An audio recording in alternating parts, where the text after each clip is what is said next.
부모 마음으로, 네. 부모 마음으로 무슨 얘기인지 같이 보실까요? 네. 사진 기사입니다. 다소 좀 화질이 썩 좋지는 않아요. 근데 이게 좀 아무래도 상황도 그렇고 좀 줌에서 찍다 보니까 그런데 이게 무슨 모습이냐? 바로 윤석열 전 대통령입니다. 윤석열 대통령이 어제 처음으로 군사법원에 출석을 했습니다. 이른바 계엄군 재판 관련해서 이제 처음으로 이제 출석을 한 건데 그 모습 영상으로 좀 같이 보고 오실까요? 옷으로만 펼쳐서 가리는 게 나을 것 같아요. 카메라 렌즈만 잘 가리면 될 것 같아요. 좀 협조 좀 해주세요. 저희 밥 들어가야 된다고. 네, 좀 써주세요. 죄송합니다.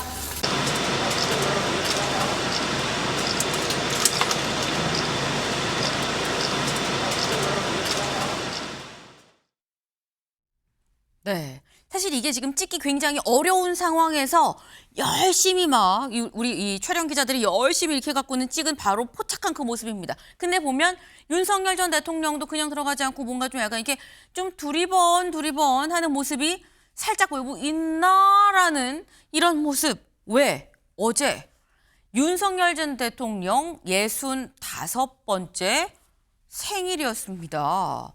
그 윤 전 대통령 이 생일에 아무래도 혹시 지지자 없나, 아는 사람 없나라고 보지 않았을까라는 건 제 생각입니다. 제 생각이에요. 뭔가 이렇게 보는 듯한 저기 밖에 누구 있나라고 보는 듯한 그런 모습이 있었는데 실제로 어제 서울구치소 앞에서는 생일 상이 차려졌습니다. 같이 보실까요? 생신 축하합니다. 한 번 더 소리 높여 축복합니다. 생일 축하합니다. 사랑하는 대통령의 생일 축하합니다.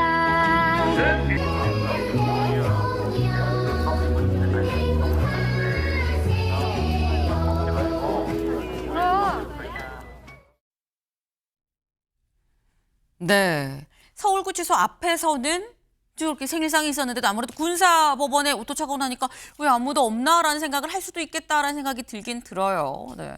근데 아무래도 어제 생일을 옥중에서 맞았다라는 건데 윤영걸 대표님, 네. 윤석열 전 대통령은 어떤 마음이었을까라는 생각이 듭니다. 어제 65세 생일 기념일이 우리나라 65세 생일이 굉장히 중요한 날입니다. 65세 생일 이후로 공짜가 갑자기 많아집니다. 네. 지하철 공짜로 타기 때문에 네. 지공거사도 되고 네. 박물관, 뭐 고궁, 뭐 이런 게 공짜가 굉장히 많아져요. 그리고 네. 또 노인복지관 가서 아주 싸게 또 식사도 할 수 있고 굉장히 혜택이 많은데 이 감옥에서 저런 게 되니까 참 안타까웠긴 한데 네. 그럼에도 불구하고 어제 그 청년들에서 보내는 성탄절 메시지 네. 이거 낸 거 보니까 아직까지도 좀 우리 국민들하고 좀 딴 세상에서 살고 있구나. 그 메시지 중에 그런 얘기 있잖아요. 자녀에게 우리나라를 올바른 나라로 돌려줘야 된다는 그런 절박함이 제가 모든 걸 내려놓고 비상계엄을 했다. 뭐 그러는데 대통령까지 현직에 있는 분이 자녀한테 올바른 나라를 만들기 위해서 위법적인 비상계엄을 했다. 그 얼마나 설득력이 있을까요? 국민들한테 말로 얼마든지 설명할 수 있었거든요. 여론으로 끌고 갈 수 있었는데 꼭 무력으로 군인을 동원해서 위법 탈법은 비상계엄을 했다는 게 아무리 성탄절 메시지라고 합리화를 해도 좀 이해를 할 수가 없었고 특히 뭐 어제 뭐 로마서 얘기도 했고 뭐 여러 가지 청년들의 미래에 대해서 얘기했는데 뭐 청년들이 내가 자식이 없으니까 청년들은 내 자식 같다 했는데 그 비상계엄 때문에 청년들의 미래가 더 밝아졌을까요? 그러니까 저 청년 자꾸 얘기하는 거는 서부지법에 난입한 지지자들이 청년 세대가 좀 많았어요. 그 사람들에 대해서 나를 계속 지지해줘라 하는 게 어제 성탄절 메시지 같은데 참 이해하기 좀 어렵고 좀 마음이 좀 무거워지는 그런 메시지 아닌가 생각이 됐습니다. 네. 어제 옥중에서 생일을 맞은 윤석열 전 대통령, 사실 배희철 변호사가 직접 찾아가서 만났다고 합니다. 만나서 메시지를 또 받았다 그래요. 어제 어제 올린 글인 거죠. 윤석열 전 대통령 65번째 생일, 청년을 위해서 메시지를 줬다라고 하면서 공개를 한 게 바로 이 메시지입니다. 지금 보면 이웃사랑은 곧 나라사랑입니다 라고 얘기를 하면서 저희 부부한테 자녀가 없어서 여러분이 자녀처럼 느껴집니다. 자식이 잘못되길 바라는 부모가 어디 있겠습니까? 라고 얘기하면서 네, 자녀한테 올바른 나라를 물려줘야 한다는 절박함이 제가 비상사태를 선포한 이유입니다. 힘내십시오. 여러분은 어두운 시대를 밝히는 등불입니다. 라고 얘기를 했어요. 나한테 여러분은 자녀와도 같습니다. 그래서 내가 여러분한테 올바른 나라를 물려주기 위해서 계엄을 선포했습니다. 라고 지금 얘기를 했거든요. 최 교수님. 어이가 없어서 저는 어이상실이라고 그래요. 어이상실. 네. 앞서 굉장히 점잖게 보통 아주 굉장히 단호하게 말씀 많이 하시는데 오늘 굉장히 점잖게 말씀하시네요. 네. 좀 말이 됩니까 저게? 정말 좀 어이가 없으면 말이 안 나오는 게 저거하고 또 하나 있는 거죠. 계엄은 국가 위기를 알리는 국가 위기를 알리기 위해서 북을 치는 심정으로 했다라는 거 아니에요 지금 얘기가? 그 재판에 가서 한 얘기죠. 재판에 가서 했잖아요. 네. 이건 이제 성타 메시지고 말이에요. 네. 제가 어떻게 방송에서 참 말을 제가 엄청 자제하는데 제정신이 없는 것 같아 진짜. 어떻게 저런 말씀을 할 수 있을까요? 아 북치기 계엄 이거는 좀 다른 얘기입니다만 그런 사람이 그래 그 비상 국회 자금 차단하고 비상 입법기구 예산 편성하고 문건 지시하고 말이죠. 언론사 단전 단수하고 그 이제 와서 저 성탄 메시지를 그래 저렇게 계엄을 정말 우리 미래 세대를 위해서 했다. 이분이 아마 제가 생각할 때는 거짓말하고 있는 것 같아요. 이렇게 생각 안 할 겁니다 아마. 지금 이렇게 생각하는지 안 하는지 제가 알 길은 없어요. 저 윤석열 저분 속에 내가 들어가 보지 않아서 모르겠는데 2022년도 이미 11월 25일 날 국민의힘 만찬에서 한 얘기가 있어요. 나에게 비상대권이다. 그건 2023년 전이에요. 2022년도. 싹 쓸어버리겠다. 이거 나온 팩트 아닙니까? 근데 어떻게 북치기로 계엄을 하고 저렇게 청년 미래 세대를 위해서 한다고 얘기를 할 수 있냐고요. 이거를 도대체 어떻게 봐야 되는지 정말 이런 모델을 언제까지 봐야 될지 모르겠어요. 내란전 단자부 빨리 만들어서 빨리빨리 해버리고 그래야 되지. 이게 도대체 이거 아침부터 얼마나 국민이 짜증나서 저 성탄에서 저걸 공개하지 말아야 돼요. 제가 볼 때. 알겠습니다. 네, 지금 진정하시고요. 네, 진정하시고요. 지금 이 방송에 맞지 않는 언어를 쓰실까 봐 이렇게 조마조마하면서 지켜보는 입장이었다라는 말씀을 드려요. 좀 어이가 없어요라고 지금 말씀을 하셨는데, 근데 이 윤석열 전 대통령의 이 메시지, 성탄절 메시지에 아우 감동받았습니다라고 하는 사람도 있습니다. 직접 확인해 보시죠.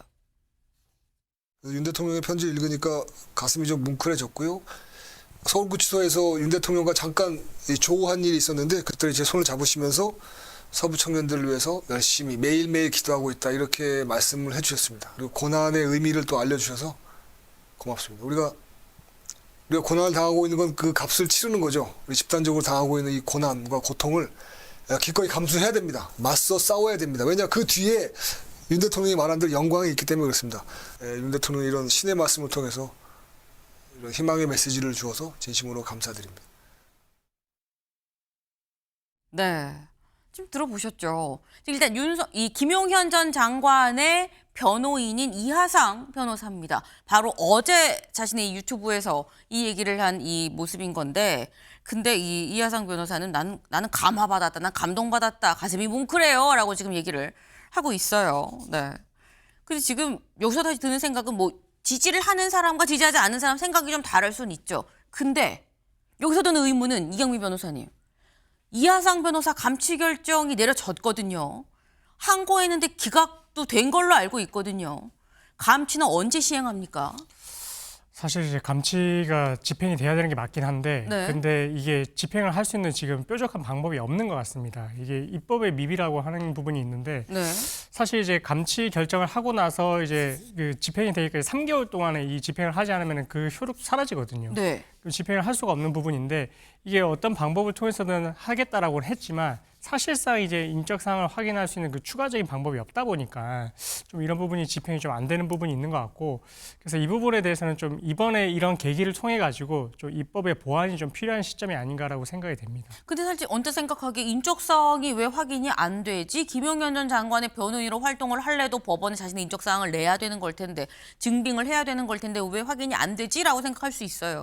그렇죠. 이제 근데 그 인적 사항을 이제 지금 이 사건의 재판에 있어서는 한덕수 전 총리의 재판이었었거든요. 그쵸. 그러니까 이제 이게 본인이 재판을 받고 있는 그 변호인으로 가는 그 재판이 아니었고, 다른 절차에서 이제 감치 재판을 받았던 부분이기 때문에 또 그런 부분도 어떻게 보면 이제 절차상 이제 문제가 제기가 될 수 있는 상황이라서 실제 이제 정상적으로 집행이 되려고 했으면은 이 인적사항이 뭐냐라고 물어봤을 때 그 자리에서 이제 그 인적사항을 이제 답변을 받고 그래서 집행을 하는 게 맞기 때문에 네. 만약에 그렇게 또 다른 방법을 통해서 이제 인적사항을 확인하면 또 그 부분도 이제 뭐 항고나 재항고에 또 이제 인정이 될 수 있는 그런 부분도 될 수가 있어서 뭐 그런 부분들은 앞으로 좀 보완이 필요할 것 같습니다. 네, 최 교수님. 짧게 말씀드릴게요. 이게 법률적으로 제가 무슨 말씀인지 알아요. 아까 네. 제가 무슨 독수독과 얘기도 나왔었잖아요. 근데 이걸 이 여러 가지 절차를 이제 정확히 해야죠. 사람의 인권에 관한 문제니까. 근데 보세요.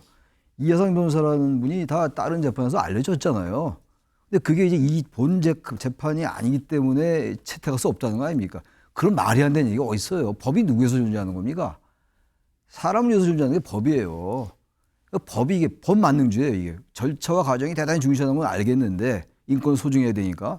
근데 뻔히 아는데 대한민국 이하상 변호사의 인적사항이 파악이 안 돼서 감치가 안 된다. 이런 엉터리가 어디 있냐고요. 거기 무슨 법률 이론이 필요합니까? 상식과 보편의 입장에 있는 게 법이에요. 법은 도덕의 최소한이고 이거부터 고쳐야 돼요. 여기 법률 전문가 있습니다. 전 전문가는 아닌데 전문가 필요 없어요. 이럴 때는. 이럴 때 고쳐야 돼요. 말이 돼요? 저런 얘기하는 사람 어저씨 나와서 나왔는데 네. 그걸 감치 못하고 그게 왜? 인적성이 확인이 안 된다고 대한민국에서 말이 됩니까 그게? 네, 알겠습니다. 오늘 최 교수님 화가 좀 많은 날이세요. 네. 오늘 좀 약간 좀 진정을 좀 하시고, 네. 근데 일단 뭐 이하상 변호사는 일단 3개월이 이제 집행을 할 수 있는 시한이기 때문에 3개월이 넘어가면 집행을 할 수 없다라고 하니까 이 3개월 내에 집행이 될지 안 될지 좀 지켜봐야 되겠다라는 생각이 듭니다. 근데 이제 어쨌거나 저희가 지금 얘기가 살짝 좀 옆으로 새긴 했습니다만 윤석열 전 대통령이 본인의 이 65번째 생일인데 군사재판에 나왔다는 얘기를 원래 하려고 했었어요. 군사재판에 나와서 그럼 윤석열 전 대통령은 무슨 얘기를 했느냐라는 거죠. 이런 얘기를 했다고 합니다. 피고인을 이게 여인영 전 이 사령관 쪽에 이 변호인이 얘기를 물어본 거예요. 피고인을 포함해서 수많은 군인이 수사 등으로 고통을 받고 있는데 증인의 입장이나 말씀 있습니까? 여기 지금 군사법정이거든요. 라고 얘기를 했습니다. 그랬더니 윤석열 전 대통령이 뭐라고 얘기를 했느냐. 참 안타까운 일입니다. 내가 내린 결정에 따라 할 일을 한 사람들인데 참 미안하고 밤늦게까지 저도 참 기도를 많이 했습니다. 라고 얘기를 했다라는 거예요. 이 자리, 지금 계엄군의 재판인 거죠. 그러다 보니까 윤석열 전 대통령, 여인영 전 사령관, 뭐 곽종근 전 사령관 등등해서 뭐 문상호 사령관, 군인이 다 모였습니다. 온 사령관이 다 같이 한 자리에서 안타깝습니다. 내가 내린 결정인데 다들 이렇게 돼서 안타까워요. 라고 얘기를 했다라는 건데 근데 혹시 기억하시나요? 지난 본인 재판에서 홍장원 전 국정원 1차장이 증인으로 출석을 했을 때 이런 얘기가 둘 사이에 오갔었죠. 직접 들어보실까요? 뭐 도대체 방첩사령관이라는 놈이 이거 수사에 시우자도 모르고 이거 어떻게 이런 놈이 방첩사령관 하나 그런 생각 좀 들었죠. 여인영 방첩사령관도 증인한테 이런 실시간 위치 추적 부탁하는 거 보니까 이 친구 이거 좀 이상하네라는 생각이 들었으면 피고인 부하에게 책임을 전가하시는 건 아니죠? 아니 그 얘기를 하는 게 지금 아니에요. 네. 그때 윤석열 전 대통령은 내가 아니라 여인영 전 사령관이 이 대통령이 이걸 검찰총장까지 한 사람인데 시킨 사람이겠어? 라는 취지로 생각을 안 했냐. 나는 안 했는데 중간에 여인영 전 사령관이 뭘 잘못해서 그런 거다. 왜? 수사 이슈도 모르는 사람이라 생각 안 했어요. 라고 얘기를 했었거든요. 근데 마침 이 질문 자체가 또 여인영 전 사령관의 변호인이 물어봤어요. 윤영걸 대표님. 네. 이걸 어떻게 해석을 해야 되는 겁니까? 정말 내가 내린 결정에 따라 안타까운 건지 여인영 전 사령관이 수사 이슈자도 모르는데 내가 내리지도 않은 지시를 막 얘기를 한 건지 어떻게 봐야 돼요? 뭐 본심은 사고가 아니라고 봐야죠. 어제 뭐 군사 재판에서 증인 자격으로 나왔거든요. 그러니까 여인영 전 방첩사령관 변호인이 하실 말씀 없냐고 그러니까 네. 나 때문에 여러 사람들이 군인들이 많이 피해봐서 송구하다. 그래서 그 사람들을 위해서 내가 기도 많이 하고 있다. 뭐 이 정도로 사과 표명을 했습니다만은 그거는 뭐 증인으로서 그냥 한 소리고 진짜 본심은 전혀 미안한 마음이 없는 거죠. 그러니까 여인영 그 방첩사령관한테 수사에 시효자도 모르는 놈이라고까지 저 비속어를 썼잖아요. 여인영 방첩사령관하고 홍장원 국정원 그 1차장하고 네. 그때 수사 명단을 주고받고 적고했는데 그런 게 말이 안 된다. 뭐 그런 식으로 했는데 거기서 분노하고 뭐 거의 뭐 비속어를 썼잖아요. 또 그 곽종근 그 특수전 사령관하고도 또 그런 문제로 붙었어요. 그러니까 전체적으로 자기 재판하고 관련된 거는 철저히 책임 떠넘기기 밀어붙이고 또 어제같이 군인들이 많이 나왔을 때는 전체적으로 미안하게 생각한다. 그러니까 속셈은 아직도 전혀 미안하지 않고 나라를 구하기 위해서 비상계엄을 한 거다. 그리고 군인들은 거기에 제대로 좀 움직였어야 되는데 이 군인들이 제대로 안 움직여서 몇 시간 만에 실패한 거 아니야? 뭐 이런 오히려 원망이 더 많은 거 아닌가 저는 이런 생각을 했습니다. 네. 이게 지금 말하는 게 진심이라고 믿겨지기에는 그 전에 다른 말 했었던 거랑 너무 상충되는 상황이 있어서 선뜻 믿기가 어렵다라는 지금 그런 말씀이에요. 그리고 아까 이 홍장원 전 국정원 1차장과 얘기할 때는 그렇게 얘기했죠.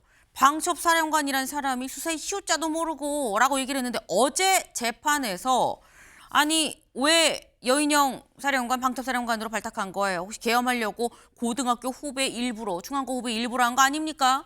라고 물었더니 방첩수사 등에서 경험이 많고 작전통으로 유능하다고 들어서 임명을 했습니다.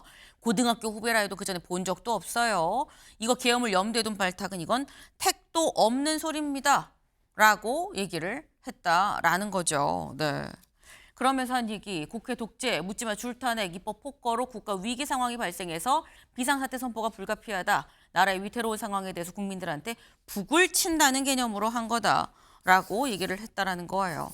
근데 일단 얘기를 지금 들어보면 이 전에는 아니 뭐 수사의 시효자도 모른다고 얘기를 했다가 지금 유능해서 발탁을 했어요라고 얘기를 하는 뭔가 앞뒤가 안 맞는 이런 상황.